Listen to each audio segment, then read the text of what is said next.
How's it going, guys? It's me here, Zach, aka LegomationStudio. Back at you this summer for the next 2-3 weeks, filling reviews, vlogs, the whole dealio. It's all coming back at you. First off, I want to say thank you so much for all of the immense support I've gotten on the YouTube channel recently. After I uploaded that video, all of you guys were in full support. You've been here till the end. It's already got like 2,000 views. I am just overwhelmed with the fact that you guys are still out there and you haven't unsubscribed yet and you've been waiting for more because you knew that one day I'd return. And well, here I am. Now, if I were to give you just kind of a lowdown of what's going on this summer, it would be that I'm not reviewing Hero Factory because, well, one, I freaking hate it. It's awful. Brain Attack is the name of the new theme. Are you kidding me right now? So no, I'm never going to review Hero Factory ever again. I figured I could make money off of it if I did it, and probably more than even Lego Lord of the Rings or Star Wars, but I'm not going to because you guys should realize they're really crappy sets and just awful, and I hate the story, and hopefully Bionicle will come back eventually. If it does, I'm hands down going to be reviewing them. Anyways, this summer we're going to be reviewing the new Lego Lord of the Rings sets, and then hopefully when I get some Star Wars sets I'll fill those out as well. And then I'll be heading to college, but I'll be making update videos once in a while about my life in college and just letting you guys know if any projects are going to happen. But I will be busy, and so don't expect big things to come out for a while, just small little updates, because I also figured, if you guys remember, last year or 2 years ago when we had the BritCon videos, we're doing that kind of again this year. Starting in the next couple of days when Yoni gets back from California. Yes, Yoni, you guys remember him, right? We'll be doing little funny videos together about our lives, shooting off fireworks, hanging out with friends, and just doing kind of crazy stuff, and maybe a little Legos in between, like stops at the Lego store. But mostly it'll be for your guys' enjoyment, and I always have fun doing it, so we'll do it again. Okay, with that update said, we will start with our first review of the new Lego Lord of the Rings line this summer that was very recently released, starting with Battle at the Black Gate.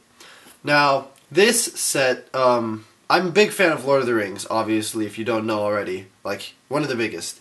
And if you remember, this is from the scene that was an extended, in the extended edition of Return of the King, when Aragorn and Gandalf and his army come up to the Black Gate and the mouth of Sauron comes out. Just a guy with, like, the mouth of Sauron and talks for him, and he slices his head off and says, "I'm not gonna listen to you, Frodo is still alive." So that's the theme here, and that's the story that's pretty much behind this set. It looks very detailed on the front. We have an eagle, we have an orc, a little battle going on between our characters here, and all the characters here. It is for 9 through 14-year-olds, and it is 656 pieces, which is a pretty good price, and I think it stands at about $65, $70. Maybe it was about 60, I think. And anyways, good price for a set because you get a lot of pieces, especially being a licensed theme. On the back, we have just the mouth of Sauron and his watchtower. Then kind of a bigger overall picture with weapons displayed. And then over here we have him, Gandalf fighting an orc, mouth of Sauron fighting the eagle, and then kind of a function of opening the Black Gate is shown right here. And then a catapult function right over here. And then another kind of hidden door function that we can use for Aragorn in here. So, functions is what I can tell from this box. Now we'll open it up and take a look at the figures. Alright, so we've opened up the box, built the minifigures, let's take a look at them. First we have two regular Mordor orcs. One has the helmet that they've been giving out with the new orc figures in all of the Lord of the Rings and Hobbit sets. They're really cool. I think they're very well detailed. These ones are kind of gunmetal color. They're not exactly black like you would with the Uruk-hai, but they're still very well done and very true to the movies. Weapons aren't new, so we don't need to go over them. We have just another regular orc with no helmet. Then we have Aragorn. In this one, in this specific figure, he actually has the tree of Minas Tirith on his chest, which is very cool. He has this outfit, which I don't know if we've seen before or not. It's from Return of the King. And he has a nice sword, good detail on the face. Is it a double face? Yes, it is. We have a double face, one where he's a little more angry than on the other side. And overall, he has a cape too, which I don't know if we've always gotten with him. Then we take a look at Mr. Gandalf. Of course, he ain't Gandalf the Grey anymore. He's Gandalf the White. Pretty average. Just, you know, he has his staff that is now white. He has a white cape. The new long beard and hair that goes on his back as well. We'll take it off really quickly just to see his face and chest. His pants fell off. Oops. Here. So, I really like the way his robe is detailed. Actually, you can see the collar piece and everything, and it's silver and shiny. Don't know how well it shows up on the camera, but very well done as far as a minifigure set piece goes. Alright, so that is Gandalf the White. Then we have these awesome new eagles that they have made for the Lord of the Rings sets. We haven't got this with any other series because they haven't really needed them yet. I love that they've made these guys. They are some of my favorite characters in the movies that kind of show up and save the day. They were in The Hobbit as well, Unexpected Journey, which, by the way, I'm just super stoked for Desolation of Smaug this winter. Anyways, it looks great. It's very well detailed, and it is one of the eagles. So now you can act out the eagles soaring in to save the day at the Black Gate. So, really awesome. I'm glad that they included these figures. It's a 2x2 stud on the top, so you can have a figure sit on them. Just one figure, though. But I guess you could have two stand or something. Then we have an average horse, of course. Now with Lord of the Rings sets, at least, I've noticed that they've made the horses with bent hooves and more like articulate feet. And I think that just is a better detail and gives them more of a realistic feeling instead of just standing up straight. The top of the horse is silver in the front of its head because it's supposed to be wearing kind of a Mordor army kind of armor. So we'll put him down. And then, of course, my favorite character out of all of these, or at least minifigure, very well detailed, is the Mouth of Sauron. I had no idea that they were going to make a set of this guy, but it's really awesome. He has a nice gunmetal sword. He's holding a ring, which I think is not supposed to be there. That was probably Yusen's fault, because he was playing around with them before he left for China. One complaint, though, his mask is rubber. It's very well detailed, though. And you know how Lego does it. When they make something very detailed and very spiky, they have to make it rubber usually so that way it won't break easily. But I love the detail. It looks very well. It's very well done. And it's a great minifigure to add to your collection. He has no eyes. It's just the mouth because that's his character. And then on the back it's just kind of flesh and boils and ugh, disgusting. You can tell he's been sitting in Mordor for a long time, just waiting to talk through the mouth of Sauron. Anyways, his front plate and pants are also very well detailed, with chain-linked pieces as well. And overall, I would rate all these minifigures on a high scale. They're very well done. All of the Lord of the Rings figures are. So, you're going to get plenty for your buck as far as figures go. Let's move on to this gate. So here's the Black Gate. I'll try my best to review it this way, but at the very end I feel I'll give you about 30 seconds for a different perspective of just actually going into the set and seeing it with me holding the camera. But from what I call the carpet view style of reviewing, let's take a look at the gate. It has plenty of spikes, 8 in total, 10 if you include the ones on the tower. It stands up pretty nicely, and it separates into pieces, so you want to keep it pretty close together. The only reason you would separate them is if you're going to actually open the gate, like so. If I can do this, it's hard in this position. Let me have it stand up. On the top, can you see?